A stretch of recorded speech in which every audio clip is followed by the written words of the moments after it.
그런데 말입니다, 여러분.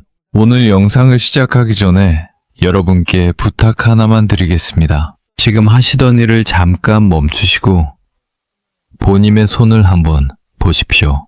그냥 보지만 마시고요. 천천히 손가락을 하나씩 만져보십시오. 엄지손가락부터 시작해서 검지, 중지, 약지, 새끼손가락까지요. 특히 손가락 마디를 꾹꾹 눌러보시고 손바닥 한가운데도 눌러보십시오. 혹시 어딘가가 유독 찌릿하거나 꾹 눌렀을 때 기분 나쁜 통증이 느껴지는 곳이 있으십니까? 아니면 평소에 손가락 어딘가가 이유 없이 저리거나 감각이 둔한 곳이 있으신가요? 만약 네, 있습니다 하신다면요. 여러분은 지금 아주 중요한 순간에 이 영상을 보고 계신 겁니다. 왜냐하면 그 통증은 단순히 나이 들어서 생긴 관절 문제가 아니기 때문입니다. 그건 바로 여러분의 뇌가 보내는 마지막 SOS 신호입니다. 많은 분들이 손가락이 아프면 어떻게 하십니까? 아이고, 나이 들어서 관절이 안 좋나 보다 하시면서 약국 가서 파스 한 장 사다 붙이십니다. 아니면 혈액순환이 안 돼서 그런가 보다 하면서 혈액순환 약을 드십니다. 그리고는 그냥 넘어가십니다. 하지만 여러분, 그게 아닙니다. 제가 지난 20년 동안 신경과 의사로 일하면서 깨달은 아주 중요한 사실이 하나 있습니다. 손가락 통증을 가볍게 넘긴 분들 중에서 2년 후, 3년 후에 기억력이 나빠지고 결국 치매 진단을 받는 분들이 정말 많다는 겁니다. 오늘 제가 여러분께 드릴 말씀은 단순한 손가락 통증 이야기가 아닙니다. 이건 여러분의 남은 인생을 결정지을 수 있는 뇌 건강의 생존 수칙입니다. 의사들도 일반인들에게는 잘 알려주지 않는 손가락을 통해 치매를 조기에 발견하는 방법을 오늘 여러분께 전부 공개하겠습니다.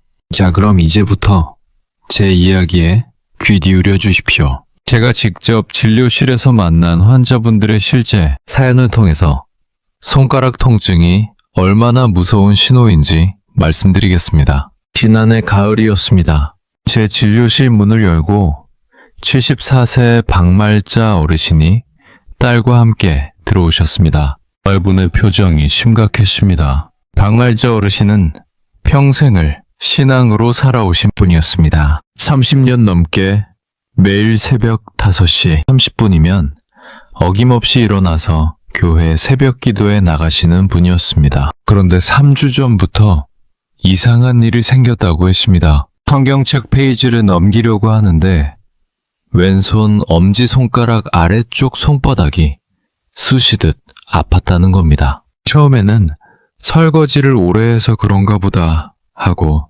넘겼답니다. 하지만 증상이 계속 반복됐습니다. 특히 저녁 6시만 되면 그 부위가 욱신거렸다고 합니다. 경로당 권사님이 손바닥에 찜질하면 나아진다고 해서 일주일 동안 열심히 핫팩을 했답니다. 그런데 증상은 나아지기는커녕 더 이상해졌습니다. 그 다음 주 수요일 저녁 예배 때였습니다. 찬송가를 부르려고 책을 폈는데요. 갑자기 찬송가 번호가 기억나지 않는 겁니다. 목사님이 방금 전에 분명히 456장을 부르겠습니다 하고 말씀하셨는데도요. 옆 집사님이 456장이에요 하고 알려줘도 말을 들었다는 기억조차 없었답니다. 그 순간 박말자 어르신은 머릿속이 하얗게 비는 느낌을 받았다고 합니다. 더 무서운 건 그 다음이었습니다. 집에 돌아와서 늘 가지고 다니는 지갑을 찾는데요. 어디에 뒀는지 도무지 기억이 안 나는 겁니다. 30분을 찾다가 결국 냉장고 위에서 발견했답니다.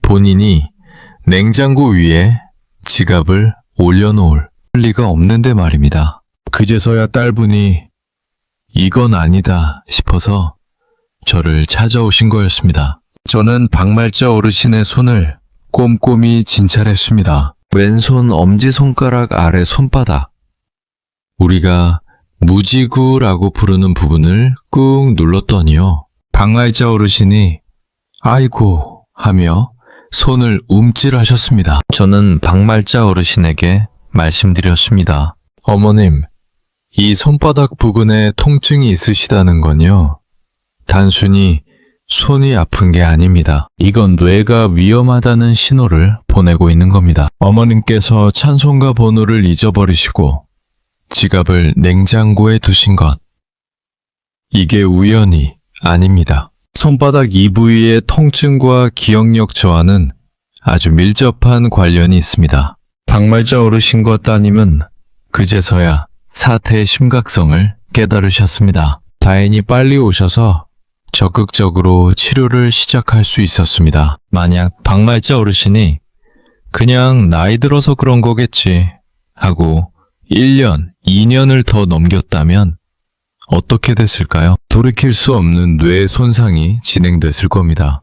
여러분, 지금 이 순간에도 혹시 손가락 어딘가가 아프시거나 저리신가요? 그리고 동시에 요즘 깜빡깜빡하네. 아까 뭐 하려고 했더라? 이런 일들이 자주 생기시나요? 그렇다면 절대로 가볍게 넘기시면 안 됩니다. 오늘 제가 말씀드리는 내용을 끝까지 들으시고 지금 당장 본인의 손 상태를 체크해 보십시오. 그리고 혹시 의심되는 증상이 있으시다면 바로 병원을 찾으셔야 합니다. 제가 오늘 이 영상을 만든 이유는 단 하나입니다. 여러분의 뇌를 지키고 싶기 때문입니다. 박말자 어르신처럼 조기에 발견하면 충분히 막을 수 있습니다. 하지만 놓치면 돌이킬 수 없습니다. 자, 그럼 이제부터 본격적으로 손가락과 뇌의 놀라운 관계에 대해 말씀드리겠습니다. 여러분, 혹시 이런 말 들어보셨습니까? 손은 제2의 뇌다. 이 말이 단순한 비유가 아닙니다. 의학적으로도 정확한 사실입니다. 우리 손, 특히 손가락은 뇌와 직접 연결되어 있고요. 뇌에서 손가락을 담당하는 영역이 여러분 상상 이상으로 엄청나게 넓습니다. 제가 쉽게 설명해 드리겠습니다. 우리 뇌를 한번 상상해 보십시오. 뇌의 표면에는 대뇌피질이라는 게 있습니다. 이게 뭐냐 하면요, 우리 몸의 움직임과 감각을 담당하는 부분입니다. 그런데 이 대뇌피질에서 손가락을 담당하는 영역이 얼마나 넓은지 아십니까? 놀라지 마십시오. 다리 전체를 담당하는 영역보다도 넓습니다. 등과 허리, 배를 다 합친 것보다도 넓습니다. 심지어 얼굴 전체를 담당하는 영역과 비슷할 정도입니다. 우리 몸에서 손가락이 차지하는 크기는 고작 5%도 안 되는데 뇌에서는 거의 30%를 차지하고 있는 겁니다. 왜 이렇게 된 걸까요? 여기에는 우리 인류의 진화 역사가 숨어 있습니다. 아주 오래전 우리 조상들이 4발로 걷다가 2발로 걷기 시작했습니다. 그러면서 손이 자유로워졌습니다. 자유로워진 손으로 뭘 했을까요? 도구를 만들었습니다. 돌을 깎아서 칼을 만들고, 나무를 엮어서 집을 짓고, 불을 피우고, 음식을 조리했습니다. 이 모든 일을 하려면 손가락을 아주 섬세하게 움직여야 했습니다. 그래서 뇌가 점점 발달했습니다. 손가락을 더 정교하게 움직이기 위해서 뇌가 커지고 복잡해진 겁니다. 그래서 손가락 하나를 움직이는데도 엄청나게 많은 뇌세포가 필요합니다. 제가 환자분들께 자주 드는 예가 있습니다. 지금 여러분이 휴대폰을 들고 이 영상을 보고 계시다면요, 그 단순해 보이는 동작 하나에도 엄청난 일이 벌어지고 있습니다. 먼저 손가락 근육을 움직여서 휴대폰을 잡아야 합니다. 이때 뇌 운동 담당 부분이 작동합니다. 동시에 휴대폰의 무게를 느끼고 질감을 느끼고 온도를 느껴야 합니다. 이때 감각 담당 부분이 작동합니다. 그리고 이게 내 휴대폰이구나 라고 인식해야 합니다. 이때는 기억을 담당하는 해마가 작동합니다. 떨어뜨리면 안 되니까 꽉 잡아야지 라고 판단합니다. 이때는 전두엽이 작동합니다. 보셨죠? 단순히 휴대폰 하나 잡는데도 뇌 전체가 협력해서 작동하는 겁니다. 이게 바로 손과 뇌의 관계입니다. 손가락을 움직이면 뇌가 활성화되고 뇌가 건강하면 손가락도 정교하게 움직입니다. 그런데 여기서 아주 중요한 사실이 하나 있습니다. 이 관계는 양방향입니다. 손가락이 건강하면 뇌도 건강합니다. 하지만 반대로 손가락에 문제가 생기면 뇌에도 문제가 생깁니다. 이게 바로 오늘 제가 여러분께 가장 강조하고 싶은 내용입니다. 손가락 신경에 문제가 생기면 어떤 일이 벌어질까요? 처음에는 감각이 둔해집니다. 손가락 끝이 좀 저리네. 감각이 예전 같지 않네. 이런 증상이 나타납니다. 그 다음에는 운동 조절이 어려워집니다. 물건을 자주 떨어뜨리게 되고 단추 끼우기가 힘들어지고 젓가락질이 서툴어집니다. 그런데 여기서 끝이 아닙니다. 손가락으로 가던 뇌의 자극이 줄어들면서요. 뇌 전체의 활동이 줄어들기 시작합니다. 마치 운동을 안 하면 근육이 빠지는 것처럼 손가락을 제대로 못 쓰면 뇌도 점점 약해지는 겁니다.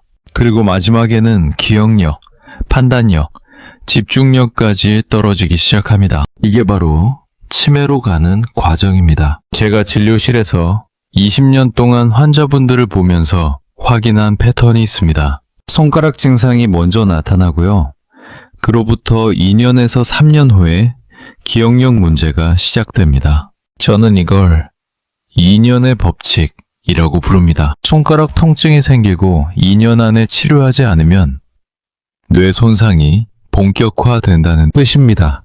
제주도에서 오신 66세 이순남 어르신의 경우를 말씀드리겠습니다. 이순남 어르신은 30년째 감귤 농사를 지으시는 분이었습니다. 작년 11월 감귤 수확철에 사다리에 올라가 감귤을 따는데 갑자기 오른손 중지와 약지 사이가 찌릿찌릿 아프기 시작했답니다. 가위질을 너무 많이 해서 그런가 하고 파스를 붙였답니다. 그런데 이상한 패턴이 반복됐습니다. 오전에는 괜찮다가 오후 2시쯤 되면 다시 같은 부위가 아프기 시작하는 겁니다. 오후 3시가 되면 통증이 더 심해졌고요. 그냥 아픈 게 아니라 손가락이 저리면서 감각이 둔해지는 느낌이었답니다. 이순남 어르신은 일주일을 그렇게 버텼습니다. 그런데 통증이 있는 날은 꼭 이상한 일이 생겼습니다. 머리가 멍하고 집중이 안 되고 방금 한 일도 잊어버리곤 했다는 겁니다. 어느 날은 남편에게 점심 뭐 먹을래? 하고 물었다가 10분 뒤에 또 같은 질문을 했답니다. 남편이 아까 물어봤잖아. 된장찌개 먹자고 했잖아.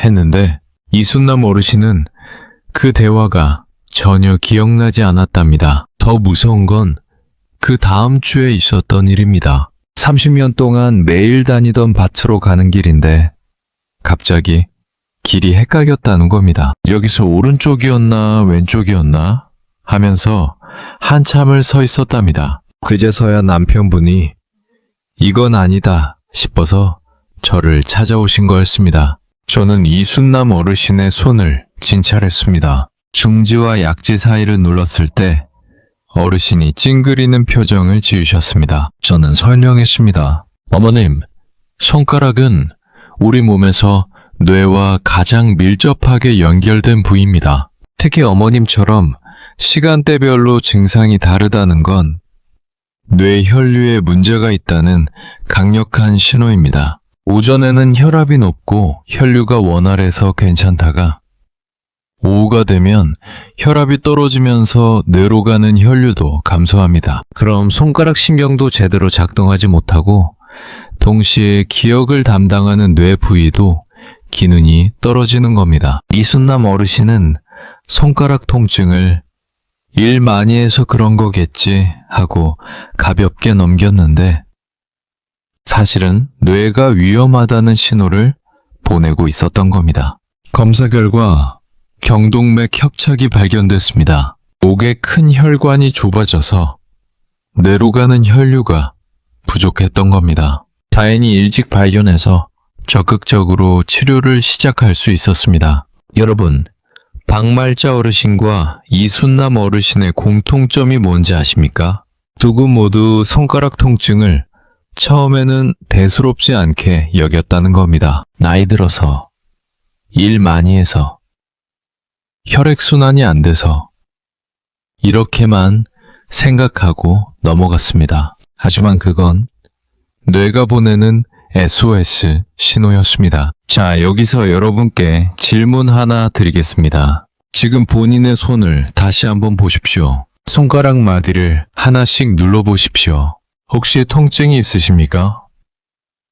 그 통증이 특정 시간대에 더 심해지십니까? 그리고 동시에 깜빡깜빡하는 증상이 있으십니까? 만약 그렇다면 여러분은 지금 아주 중요한 신호를 받고 계신 겁니다. 이 신호를 절대 무시하지 마십시오. 자, 그럼 이제 구체적으로 손가락 어느 부위가 중요한지 그리고 어떻게 자가 진단을 할 수 있는지 말씀드리겠습니다. 여러분, 지금부터 제가 말씀드리는 내용은 아주 중요합니다. 메모할 준비를 하시고 들으십시오. 손가락 중에서도 특히 주의 깊게 봐야 할 부위가 세 곳 있습니다. 이 세 곳에 통증이나 저림이 있다면 단순한 손 문제가 아니라 뇌 건강에 적신호가 켜진 겁니다. 첫 번째 위험 부위는 엄지손가락 아래 손바닥입니다. 지금 여러분의 왼손을 펴보십시오. 엄지손가락 아래쪽 손바닥에 두툼하게 솟아오른 부분이 보이시죠? 이 부분을 의학용어로 무지구라고 부릅니다. 이곳을 한번 꾹 눌러보십시오. 아프십니까? 만약 아프시다면 이건 아주 중요한 신호입니다. 왜 이 부위가 중요할까요? 여기에는 정중신경이라는 아주 중요한 신경이 지나갑니다. 이 신경은 손목을 거쳐 팔로 올라가고 최종적으로는 뇌까지 연결됩니다. 특히 이 신경은 뇌의 해마라는 부분과 밀접하게 연결되어 있습니다. 해마가 뭐냐고요? 여러분의 기억을 저장하는 뇌의 창고입니다. 오늘 아침에 뭘 먹었는지, 어제 누구를 만났는지, 손주 이름이 뭔지, 이런 모든 기억이 해마에 저장됩니다. 그런데 무지구 부위에 통증이 있다는 건 이 신경 경로에 문제가 생겼다는 뜻입니다. 신경 경로에 문제가 생기면 해마로 가는 신호도 약해지고 결국 기억력도 떨어지기 시작합니다. 박말자 어르신이 바로 이 부위에 통증이 있었습니다. 그리고 동시에 찬송가 번호를 잊어버리고 지갑을 냉장고에 두는 일이 생겼습니다. 우연이 아닙니다. 손바닥 무지구 통증과 기억력 저하는 직접적으로 연결되어 있습니다. 제가 진료실에서 무지구 통증을 호소하시는 어르신들을 계속 관찰해 왔는데요. 상당수가 단어 기억에 어려움을 겪으셨습니다. 방금 들은 이름이 기억나지 않아요. 며칠 전에 뭘 먹었는지 생각이 안 나요. 이런 말씀들을 자주 하셨습니다. 그렇다면 이 부위는 왜 아플까요? 가장 흔한 원인은 손목 터널 증후군입니다. 손목에는 수근관이라는 좁은 터널이 있는데요. 이 터널을 통해 정중신경이 지나갑니다. 손목을 많이 쓰거나 나이가 들면서 이 터널이 좁아지고 신경이 눌리게 됩니다. 신경이 눌리면 무지구 부위에 통증이 생기고 동시에 뇌로 가는 신호 전달에도 문제가 생기는 겁니다. 특히 주의하셔야 할 분들이 있습니다. 설거지를 자주 하시는 분, 빨래를 손으로 하시는 분, 뜨개질이나 바느질을 즐기시는 분들입니다. 이런 일들을 할 때 손목을 계속 굽히고 펴게 되는데 이 동작이 반복되면 손목 터널 증후군이 생기기 쉽습니다. 그래서 만약 여러분이 무지구 부위에 통증이 있으시다면요. 세 가지를 꼭 확인하셔야 합니다. 첫째, 통증이 3일 이상 지속되는가? 둘째, 특히 밤에 통증이 심해지는가? 셋째, 최근 깜빡깜빡하는 일이 잦아졌는가? 이 세 가지 중 두 가지 이상 해당된다면 반드시 병원을 찾으셔야 합니다. 두 번째 위험 부위는 손가락 끝입니다. 이번에는 여러분의 검지손가락과 중지손가락 끝을 보십시오. 손가락 끝을 서로 비벼보십시오. 감각이 어떠십니까? 예전만큼 민감하십니까? 아니면 좀 둔한 느낌이 드십니까? 손가락 끝은 우리 몸에서 감각 수용기가 가장 밀집된 곳입니다. 손가락 끝 1제곱센티미터 안에 무려 2,500개의 감각 수용기가 있습니다. 이 수용기들이 온도, 압력, 질감, 진동을 감지해서 뇌로 정보를 보냅니다. 그런데 손가락 끝의 감각이 둔해진다는 건 이 2,500개의 수용기들이 제대로 작동하지 않는다는 뜻입니다. 수용기가 작동하지 않으면 뇌로 가는 정보의 양이 급격히 줄어듭니다. 뇌는 정보를 받지 못하면 점점 활동이 줄어들고 결국 기능이 떨어지기 시작합니다. 제가 비유를 하나 들어드리겠습니다. 뇌를 식물에 비유한다면 손가락 끝에서 오는 감각 정보는 물과 햇빛 같은 겁니다. 물과 햇빛이 충분하면 식물이 잘 자라지만 물과 햇빛이 부족하면 식물이 시들어버리죠. 마찬가지로 손가락 끝에서 오는 정보가 충분하면 뇌가 활발하게 작동하지만 정보가 부족하면 뇌도 시들어버리는 겁니다. 부산에서 오신 71세 정계순 어르신의 경우를 말씀드리겠습니다. 정계순 어르신은 손주들 생일마다 손뜨개 모자를 만들어 선물하시는 게 낙이셨습니다. 그런데 올해 초부터 뜨개질 바늘을 잡으면 손가락 끝 감각이 이상했답니다. 바늘을 만지는데 감촉이 둔하고 실의 질감도 예전처럼 느껴지지 않았답니다. 처음에는 손이 거칠어져서 그런가 하고 핸드크림을 열심히 발랐답니다. 하지만 감각은 나아지지 않았습니다. 그리고 더 이상한 건 손가락 감각이 둔한 날이면 꼭 며칠 전 일이 잘 기억나지 않았답니다. 내가 어제 뭐 먹었더라? 아까 누구한테 전화했더라? 하는 일이 잦아졌습니다. 딸이 걱정되어 치매 안심센터에 모시고 갔고 거기서 간단한 검사를 받았습니다. 상담 간호사가 손을 보더니 어머님, 혹시 손가락 끝 감각이 예전 같지 않으세요?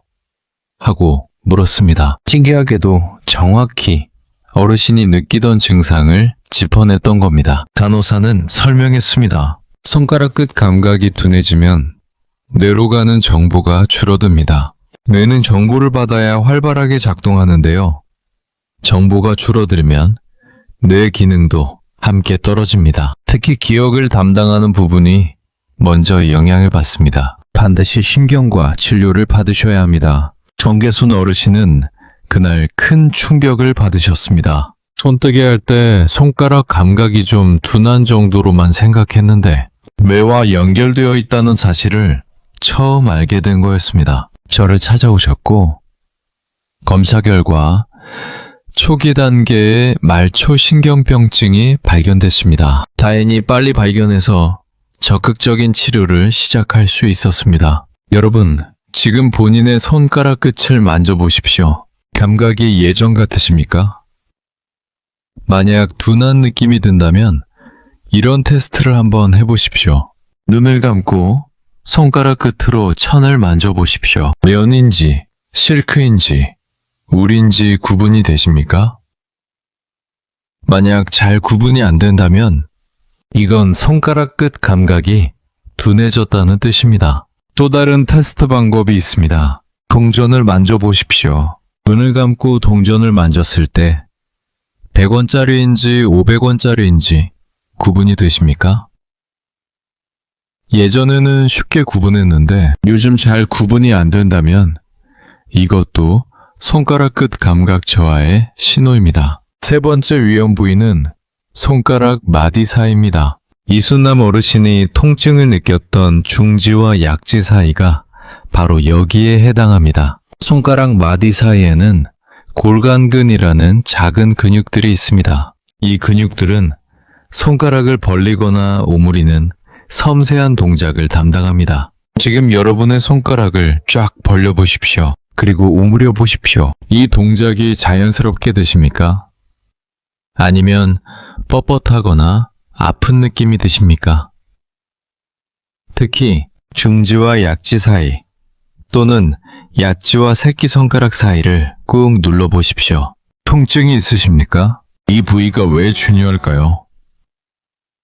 손가락 마디 사이의 근육이 약해지거나 통증이 생기면 섬세한 손 동작이 어려워집니다. 단추 끼우기, 동전 짚기, 열쇠 돌리기 같은 동작들이 점점 힘들어집니다. 이런 동작들은 모두 뇌의 전두엽과 두정엽이 협력해서 만들어내는 복잡한 동작입니다. 전두엽이 뭐냐고요? 우리 뇌의 사령탑입니다. 계획을 세우고 판단하고 문제를 해결하는 곳입니다. 손가락 마디 근육이 약해지면 뇌도 이런 복잡한 동작을 계획하고 실행하는 능력이 떨어지기 시작합니다. 그리고 이 능력이 떨어지면 일상생활에서도 계획하고 판단하는 능력이 함께 떨어지는 겁니다. 광주에서 오신 69세 장대중 어르신의 경우를 말씀드리겠습니다. 장대중 어르신은 매일 오전 10시면 동네 경로당에서 친구들과 화투를 치셨습니다. 그런데 2달 전부터 화투장을 섞을 때마다 오른손 새끼손가락 옆 손날 부분이 저렸답니다. 저녁에 집에 와서 보면 그 부분이 약간 붓기도 했다고 합니다. 손목이 안 좋은가 보다 하고 파스를 붙였는데 어느 날 화투를 치다가 방금 나온 패가 기억나지 않았답니다. 친구들이 대중아, 네가 방금 그거 냈잖아 해도 전혀 기억이 없었답니다. 창피하기도 하고 무섭기도 해서 아들한테 이야기했더니 아들이 바로 저를 찾아온 거였습니다. 저는 장대중 어르신의 손을 진찰했습니다. 특히 손날 부분, 새끼손가락 쪽을 꼼꼼히 살폈습니다. 그리고 설명했습니다. 어르신, 이 새끼손가락 쪽 신경은 뇌간과 직접 연결되어 있습니다. 뇌간은 우리 뇌의 중추인데요. 여기에 문제가 생기면 기억력뿐 아니라 균형 감각, 판단력까지 영향을 받습니다. 장대중 어르신은 손가락 저림을 2개월이나 방치한 게 너무 후회된다고 하셨습니다. 저는 위로했습니다. 지금이라도 오신 게 다행입니다. 많은 분들이 1년, 2년씩 넘기고 오시는데 어르신은 2개월 만에 오셨으니 잘하신 겁니다. 여러분, 지금까지 손가락 3가지 위험 부위에 대해 말씀드렸습니다. 다시 한번 정리하겠습니다.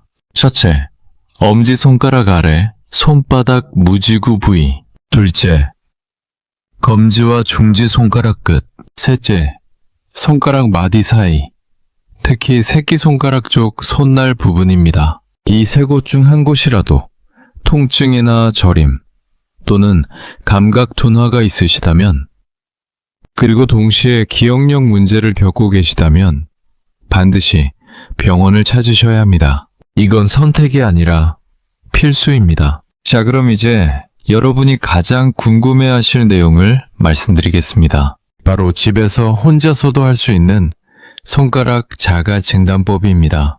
병원에 가기 전에 지금 당장 본인의 손 상태를 확인해 볼 수 있는 방법 5가지를 알려드리겠습니다. 첫 번째, 자가 진단법은 333 법칙입니다. 제가 진료실에서 환자분들에게 가장 많이 설명하는 기준입니다.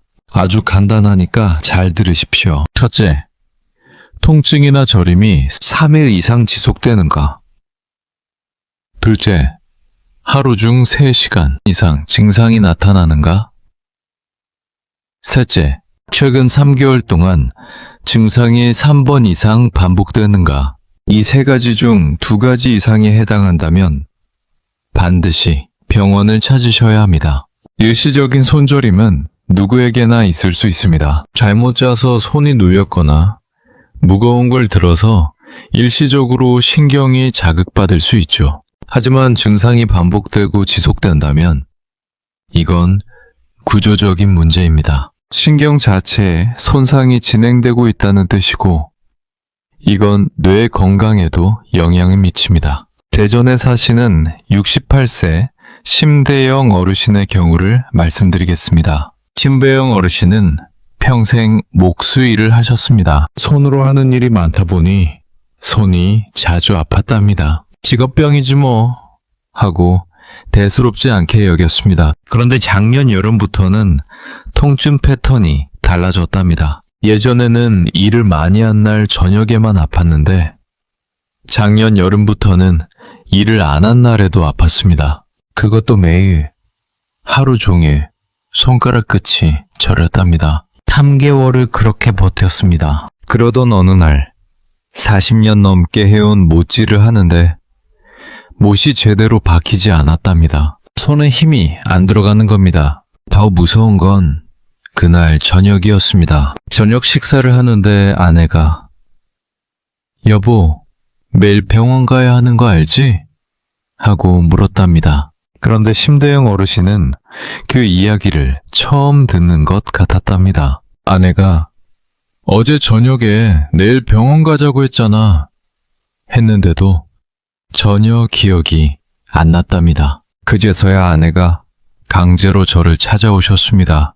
저는 심대영 어르신의 손을 진찰하면서 물었습니다. 어르신, 이 통증이 얼마나 오래 지속됐습니까? 한 3개월 됐습니다. 하루 중 몇 시간 정도 아프십니까? 거의 하루 종일입니다. 3개월 동안 며칠이나 아프셨습니까?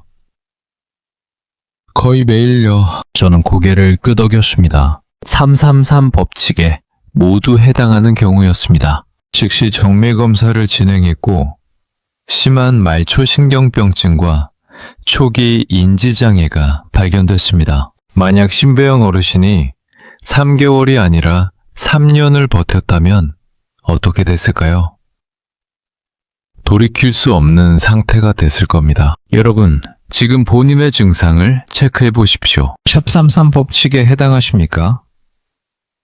만약 그렇다면 내일 당장 병원 예약을 잡으십시오. 두 번째 자가진단법은 시간대 체크입니다. 이순남 어르신처럼 특정 시간대에만 증상이 나타나거나 심해진다면 이건 매우 중요한 신호입니다. 지금부터 제가 설명하는 패턴에 본인이 해당하는지 확인해 보십시오. 아침에는 괜찮다가 오후 2시에서 3시 사이에 손가락 통증이나 저림이 심해지십니까? 그리고 그 시간대에 머리가 멍해지거나 집중이 안 되십니까? 만약 그렇다면 이건 뇌 혈류에 문제가 있다는 강력한 신호입니다. 왜 오후 2시에서 3시일까요? 혈압은 하루 종일 일정하지 않습니다. 아침에 일어나면 혈압이 올라가고 오전 내내 높게 유지됩니다. 그런데 점심을 먹고 나면 혈압이 서서히 떨어지기 시작합니다. 오후 2시에서 3시 사이에 가장 많이 떨어집니다. 혈압이 떨어지면 뇌로 가는 혈류도 줄어듭니다. 뇌 혈류가 줄어들면 신경 전달도 약해집니다.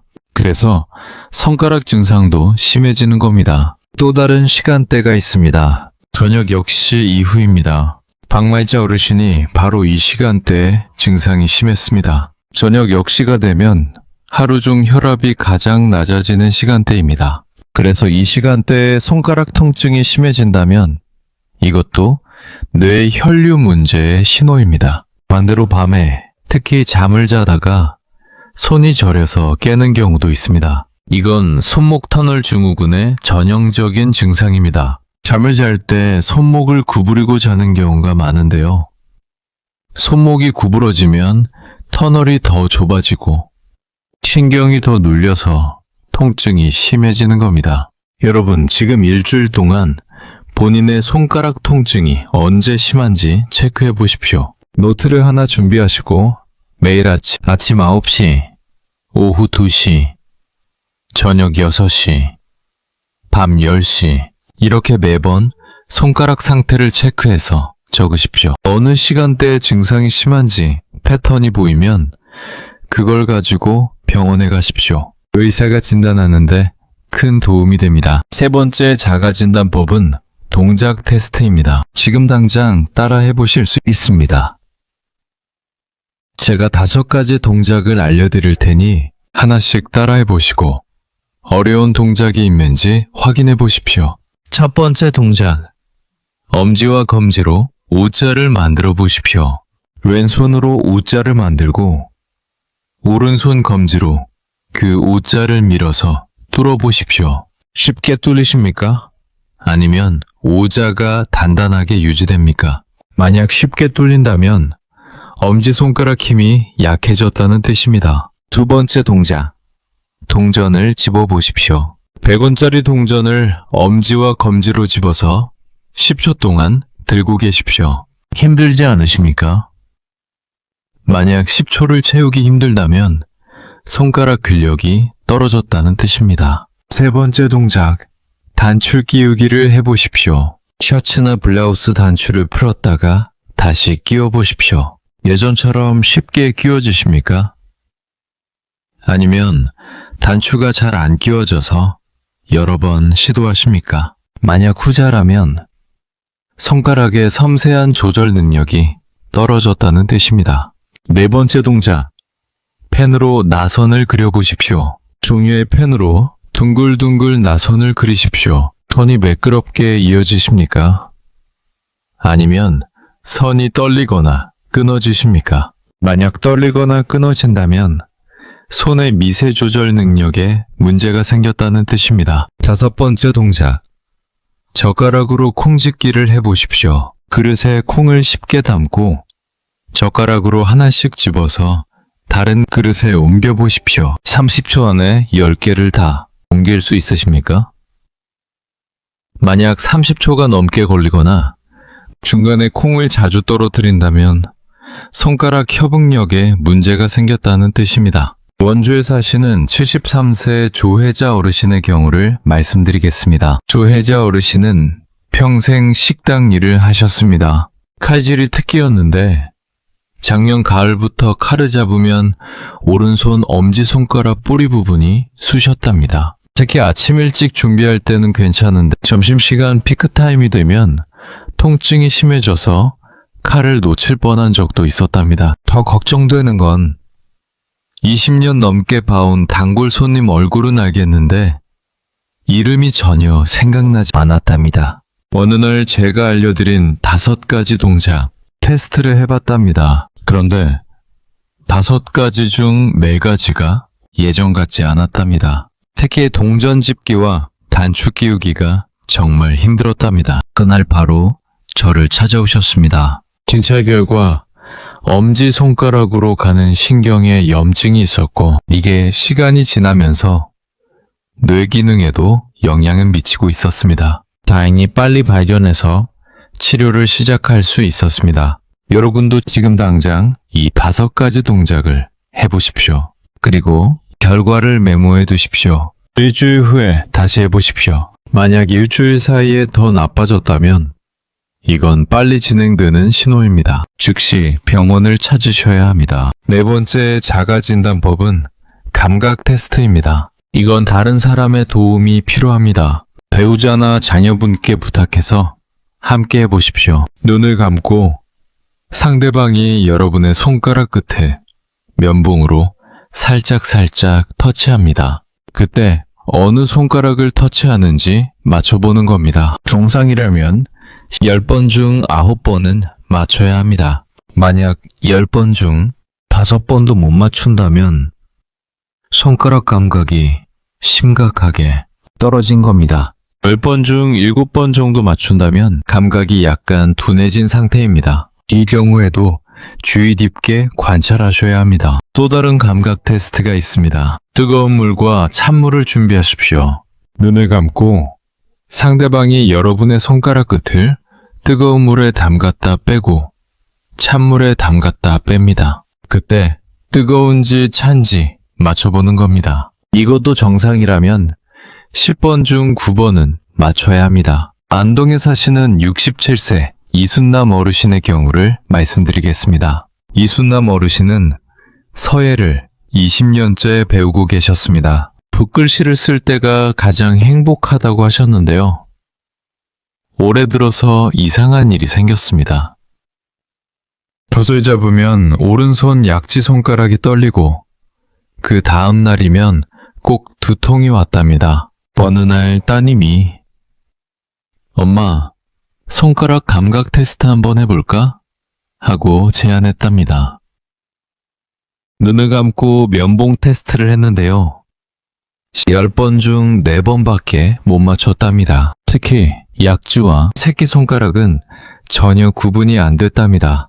깜짝 놀라 바로 저를 찾아오셨습니다. 진찰 결과 척골 신경병증이 발견됐습니다. 팔꿈치를 지나는 척골 신경이 눌려서 약지와 새끼손가락 감각이 떨어진 겁니다. 그리고 이게 계속되면서 뇌 기능에도 영향을 미치기 시작했습니다. 다행히 조기에 발견해서 치료할 수 있었습니다. 여러분도 가족분께 부탁해서 이 감각 테스트를 해보십시오. 특히 1년 전에 한 번 하고 지금 또 한 번 해서 비교해보면 좋습니다. 만약 1년 사이에 정확도가 떨어졌다면 이건 감각이 나빠지고 있다는 뜻입니다. 5번째, 자가진단법은 기억력 연계 체크입니다. 이건 가장 중요한 테스트입니다. 손가락 통증이 있는 날과 없는 날의 기억력을 비교해보는 겁니다. 노트를 하나 준비하시고 매일 저녁 이렇게 적으십시오. 오늘 손가락 통증 있음, 없음. 오늘 기억한 일, 아침 식사 메뉴. 만난 사람, 한 일.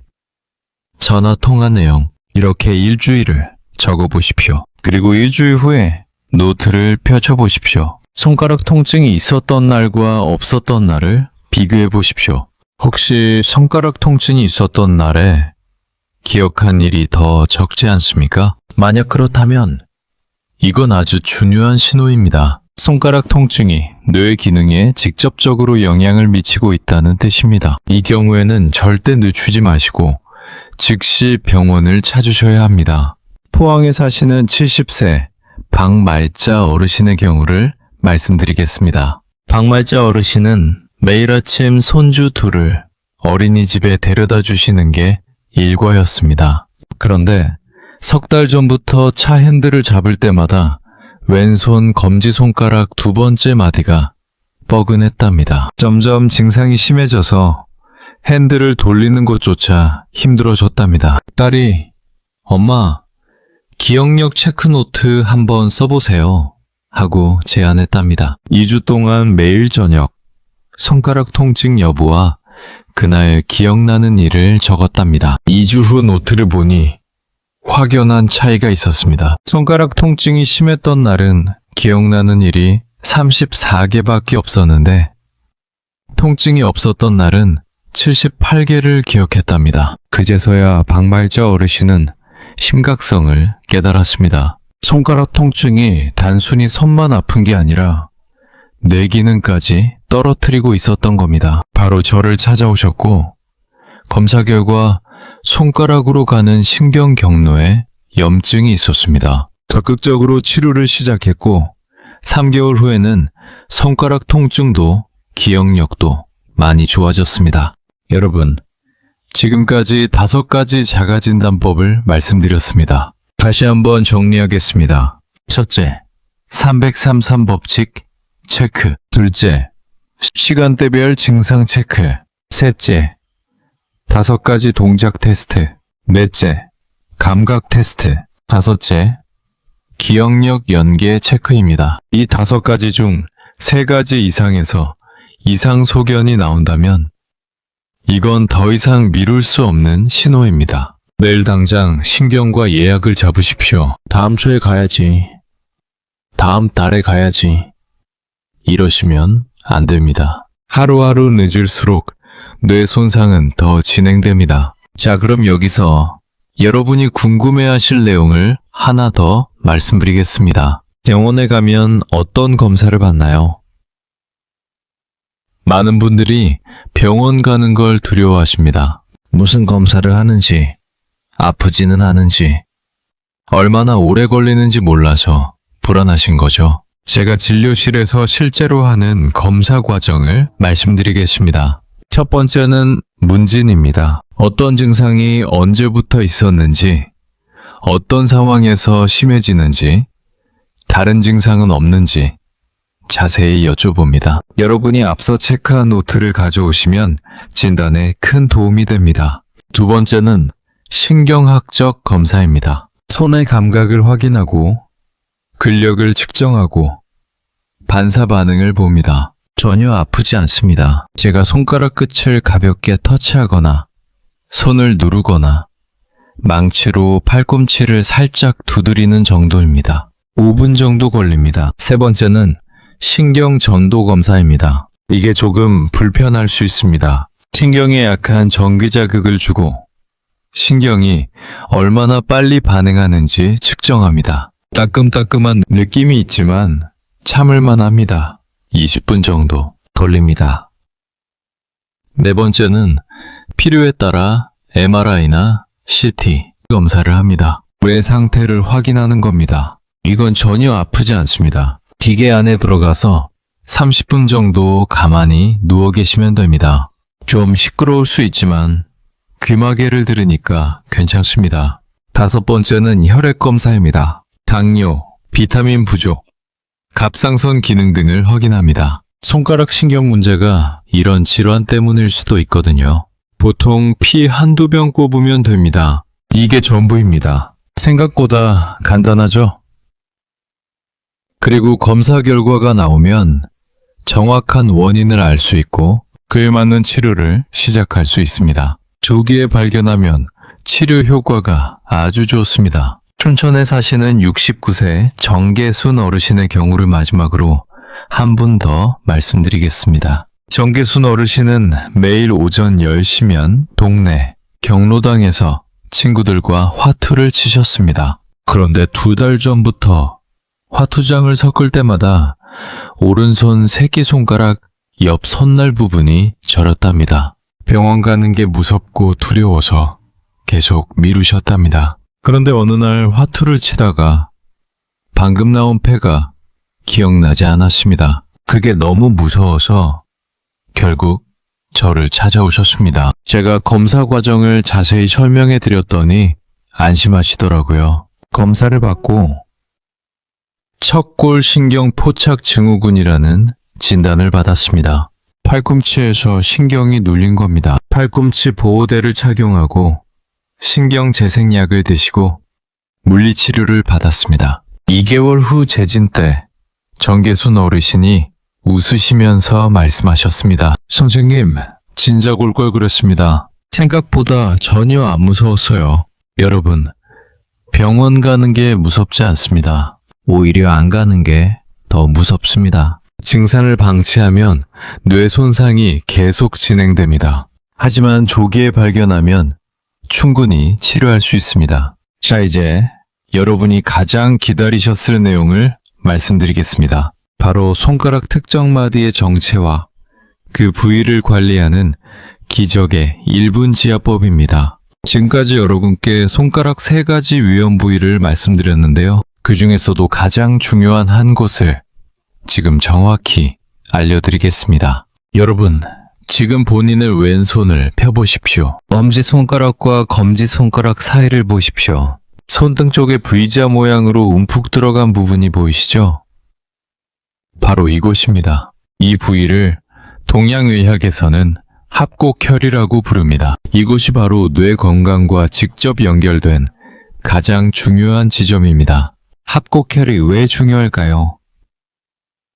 이곳을 지나는 신경이 뇌의 여러 부위와 연결되어 있습니다. 특히 기억을 담당하는 해마, 감정을 조절하는 편도체, 그리고 전체적인 뇌 활동을 조절하는 전두엽과 밀접하게 연결되어 있습니다. 그래서 이 부위에 통증이 있거나 이 부위를 제대로 자극하지 않으면 뇌 기능이 떨어지기 시작합니다. 제가 20년 동안 환자분들을 진료하면서 확인한 사실이 있습니다. 합곡혈 부위를 매일 자극한 어르신들은 그렇지 않은 어르신들에 비해 기억력이 훨씬 좋았습니다. 그리고 치매 발병률도 현저히 낮았습니다. 그래서 저는 모든 환자분들에게 이 합곡혈 지압법을 알려드립니다. 자, 그럼 이제 기적의 1분 지압법을 알려드리겠습니다. 아주 간단하니까 지금 당장 따라해 보십시오. 첫 번째, 오른손 엄지손가락으로 왼손 합곡혈을 찾으십시오. 엄지와 검지 사이 V자 모양의 움푹한 곳입니다. 찾으셨죠? 그곳을 엄지손가락으로 꾹 눌러보십시오. 약간 아픈 느낌이 들 겁니다. 그게 정상입니다.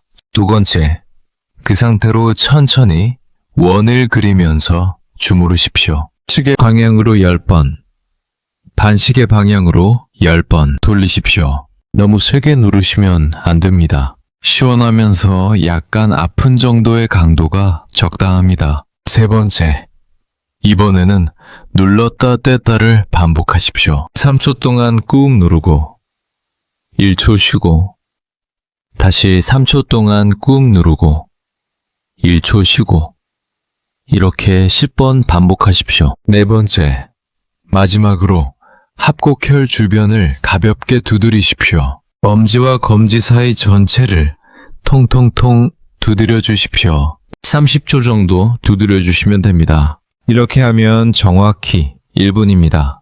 왼손이 끝나면 오른손도 똑같이 해주십시오. 양손 합쳐서 2분입니다. 하루에 3번만 하십시오. 아침에 일어나서 한 번, 점심 먹고 나서 한 번, 저녁 자기 전에 한 번, 하루 총 6분입니다. 이 6분이 여러분의 뇌를 지킵니다. 제가 과장하는 게 아닙니다. 실제로 제 환자분들 중에서 이 지압법을 꾸준히 실천하신 분들은 손가락 통증도 줄어들고 기억력도 좋아졌습니다. 울산에 사시는 72세 심대영 어르신의 경우를 말씀드리겠습니다. 심대영 어르신은 제가 이 지압법을 알려드린 후 3개월 동안 하루도 빠짐없이 실천하셨습니다. 아침에 일어나자마자 2분, 점심 먹고 2분, 자기 전에 2분, 정확히 하루 6분을 지키셨습니다. 3개월 후 재진 때 심배영 어르신이 말씀하셨습니다. 선생님, 정말 신기합니다. 손가락 통증이 80% 이상 줄어들었어요. 그리고 요즘 깜빡깜빡하는 일도 거의 없어졌어요. 어제 저녁에 뭘 먹었는지도 기억나고 며칠 전에 누구를 만났는지도 다 기억나요. 저는 심배영 어르신의 손을 다시 진찰했습니다. 3개월 전과 비교했을 때 확실히 좋아져 있었습니다. 합곡혈 부위를 눌러도 통증이 거의 없었고 손가락 근력도 많이 좋아져 있었습니다. 그리고 인지기능 검사 결과도 많이 개선되어 있었습니다. 여러분, 이 지압법은 정말 효과가 있습니다. 단, 조건이 있습니다. 꾸준히 해야 합니다. 오늘 하고 내일 안 하고 이렇게 하시면 안 됩니다. 매일 아침, 점심, 저녁 3번, 하루 6분을 꼭 지키십시오. 적어도 3개월은 해보십시오. 3개월 후에 분명 차이를 느끼실 겁니다. 자, 그럼 이제 손가락 건강을 지키고 뇌 건강을 지키는 생활습관 7가지를 말씀드리겠습니다. 이 7가지 습관을 지키시면 손가락 통증도 예방하고 치매도 예방할 수 있습니다. 첫 번째 습관, 아침 7시 전에 일어나서 손 운동을 하십시오. 왜 7시 전이냐고요? 아침 일찍 일어나면 햇빛을 받을 수 있습니다. 햇빛은 우리 몸의 세로토닌을 증가시킵니다. 세로토닌은 뇌를 활성화시키는 호르몬입니다. 그리고 아침에 손 운동을 하면 하루 종일 뇌가 활발하게 작동합니다. 아침 손 운동은 아주 간단합니다. 일어나자마자 손가락을 10번씩 굽혔다 폈다 하십시오. 그리고 손목을 10번씩 돌리십시오. 그리고 방금 배운 합곡혈, 시합을 2분 하십시오. 이게 전부입니다. 5분이면 됩니다. 두 번째 습관. 하루 30분 이상 손을 쓰는 활동을 하십시오. 뜨개질, 바느질, 그림 그리기, 서예, 악기 연주, 뭐든 좋습니다. 손을 섬세하게 움직이는 활동이면 됩니다. 이런 활동을 하면 뇌의 여러 부위가 동시에 활성화됩니다. 특히 추천하는 활동이 있습니다. 바로 종이접기입니다. 종이접기는 손가락을 아주 정교하게 움직여야 합니다. 그리고 순서를 기억해야 하니까 기억력 훈련도 됩니다. 매일 30분씩 종이접기를 하시면 손 건강과 뇌 건강을 동시에 지킬 수 있습니다. 세 번째 습관. 오전 10시와 오후 3시에 호두를 먹으십시오. 왜 호두냐고요? 호두에는 오메가3 지방산이 풍부합니다. 오메가3는 신경세포를 보호하고 재생시키는 영양소입니다. 하루에 호두 5개면 충분합니다. 오전 10시에 2개, 오후 3시에 3개 드십시오. 그런데 왜 오전 10시와 오후 3시냐고요? 이 시간대는 혈당이 떨어지는 시간입니다. 혈당이 떨어지면 뇌에 에너지 공급이 줄어듭니다. 이때 호두를 먹으면 뇌에 좋은 지방과 에너지가 공급됩니다. 그리고 손가락으로 호두를 까먹는 것도 손 운동이 됩니다. 네 번째 습관. 점심 식사 후 20분 동안 산책을 하십시오. 산책을 하면 전신 혈액순환이 좋아집니다. 혈액순환이 좋아지면 뇌로 가는 혈류도 증가합니다. 그리고 산책하면서 손을 흔들면 손가락까지 혈액순환이 잘 됩니다. 산책할 때 한 가지를 더 하십시오. 걸으면서 손가락 운동을 하십시오. 걸으면서 주먹을 쥐었다 폈다 하십시오. 또는 엄지와 검지를 붙였다 떼었다 하십시오. 이렇게 하면 산책 효과가 2배가 됩니다. 다섯 번째 습관.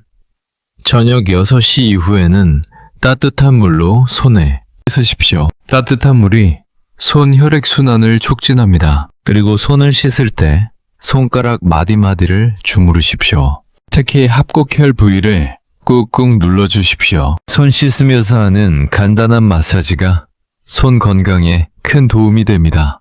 여섯 번째 습관. 밤 10시 전에 잠자리에 드십시오. 수면이 부족하면 뇌가 제대로 회복되지 못합니다. 뇌는 잠을 자는 동안 그날 손상된 신경세포를 복구합니다. 그리고 그날 경험한 일들을 장기 기억으로 저장합니다. 충분한 수면이 곧 뇌 건강입니다. 그리고 자기 전에 꼭 하실 일이 있습니다. 누워서 양손을 머리 위로 올리고 손가락을 쫙 펴십시오. 그 상태로 30초 유지하십시오. 그리고 천천히 내리십시오. 이 동작이 손 혈액순환을 도와주고 밤에 손이 저려서 깨는 일을 예방해 줍니다. 일곱 번째 습관. 일주일에 3번 이상 생선을 드십시오. 특히 등푸른 생선이 좋습니다. 고등어, 삼치, 꽁치 같은 생선에는 DHA가 풍부합니다. DHA는 뇌세포막을 구성하는 중요한 성분입니다. DHA가 부족하면 뇌세포가 약해지고 신경 전달이 잘 안 됩니다. 추천하는 식단이 있습니다. 월요일, 수요일, 금요일, 저녁에 생선을 드십시오. 화요일, 목요일은 두부나 콩 요리를 드십시오. 주말에는 견과류를 많이 드십시오. 이렇게 단백질과 좋은 지방을 충분히 섭취하시면 신경세포가 건강하게 유지됩니다. 여러분, 이 7가지 습관이 어렵습니까? 하나도 어렵지 않습니다. 돈도 거의 들지 않습니다. 그냥 매일 실천하시면 됩니다. 적어도 6개월은 해보십시오. 6개월 후에 분명 손 건강도 뇌 건강도 많이 좋아져 있을 겁니다. 이제 음식에 대해 좀 더 구체적으로 말씀드리겠습니다. 손가락 신경 건강에 특히 좋은 음식 5가지가 있습니다. 첫 번째는 시금치입니다. 시금치에는 엽산이 풍부합니다. 엽산은 신경세포를 재생시키는데 꼭 필요한 영양소입니다. 일주일에 3번 이상 시금치를 드십시오. 시금치 된장국, 시금치 나물, 시금치 샐러드. 어떤 방식으로든 좋습니다. 두 번째는 블루베리입니다. 블루베리에는 안토시아닌이라는 항산화 물질이 풍부합니다. 이 성분이 신경세포를 보호합니다. 매일 아침 블루베리 한 줌을 드십시오. 신선한 게 없으면 냉동 블루베리도 괜찮습니다. 세 번째는 계란입니다. 계란 노른자에는 콜린이라는 성분이 있습니다. 콜린은 신경 전달 물질인 아세틸콜린을 만드는 원료입니다. 아세틸콜린이 부족하면 기억력이 떨어집니다. 하루에 계란 12개를 드십시오.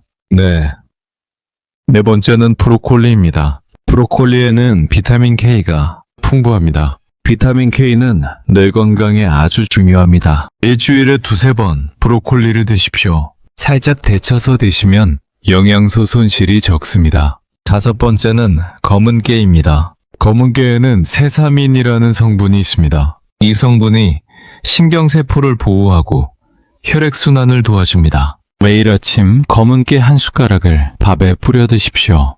반대로 피해야 할 음식도 있습니다. 첫째, 설탕이 많이 든 음식입니다. 케이크, 사탕, 탄산음료 같은 것들입니다. 설탕은 신경세포를 손상시킵니다. 둘째, 트랜스지방이 많은 음식입니다. 튀김, 과자, 마가린 같은 것들입니다. 트랜스지방은 혈관을 막습니다. 셋째, 가공육입니다. 햄, 소시지, 베이컨 같은 것들입니다.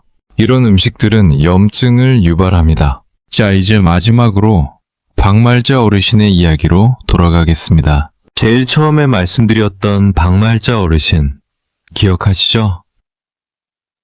성경책 페이지를 넘기다가 손가락 통증을 느끼고 찬송가 번호를 잊어버리고 지갑을 냉장고에 둔 그 어르신 말입니다. 박말자 어르신은 제가 알려드린 치료를 받으시고 제가 알려드린 7가지 습관을 실천하셨습니다. 특히 합곡혈 지압을 하루도 빠짐없이 하셨습니다. 그리고 3개월 후, 6개월 후, 지금 1년이 지났습니다. 1년 후 재진 때 박말자 어르신을 뵙는데 정말 놀라웠습니다. 손 통증은 거의 사라졌습니다. 성경책 페이지를 넘기는 것도 찬송가 번호를 기억하는 것도 이제는 전혀 문제가 없다고 하셨습니다. 지갑을 어디에 뒀는지 잊어버리는 일도 이제는 없답니다. 박말자 어르신이 말씀하셨습니다. 선생님, 1년 전만 해도 정말 무서웠어요.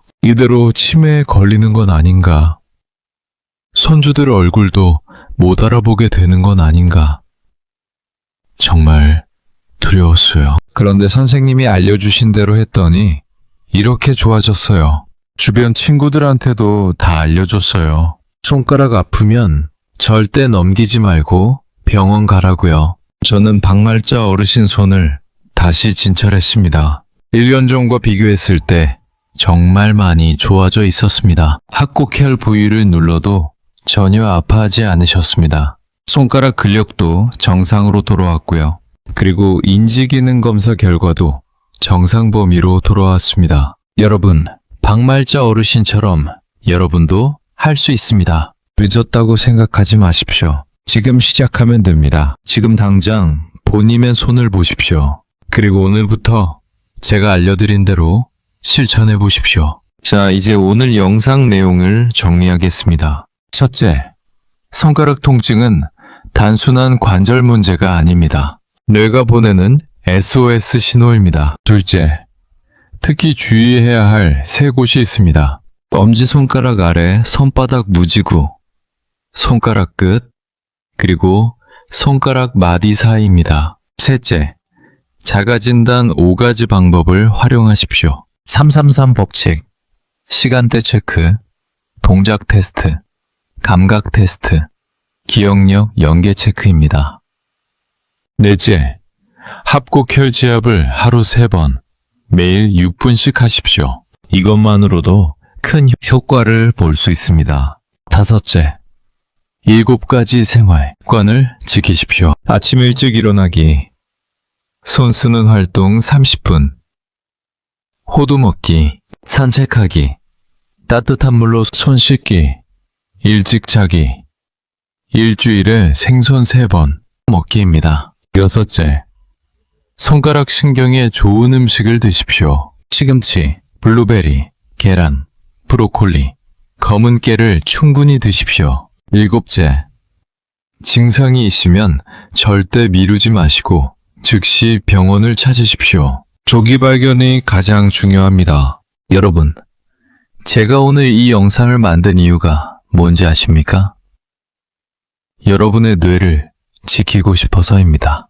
여러분이 살아가는 가족들 얼굴을 계속 기억하며 살았으면 좋겠습니다. 손주들 이름을 불러주고 배우자와 함께 추억을 쌓으며 친구들과 즐겁게 대화하며 살았으면 좋겠습니다. 손가락 통증 하나가 그런 소중한 일상을 빼앗아 갈 수 있습니다. 하지만 반대로 말하면 손가락만 잘 관리해도 그 소중한 일상을 지킬 수 있다는 뜻입니다. 그래서 제가 오늘 이 모든 내용을 여러분께 알려드린 겁니다. 부탁 하나만 더 드리겠습니다.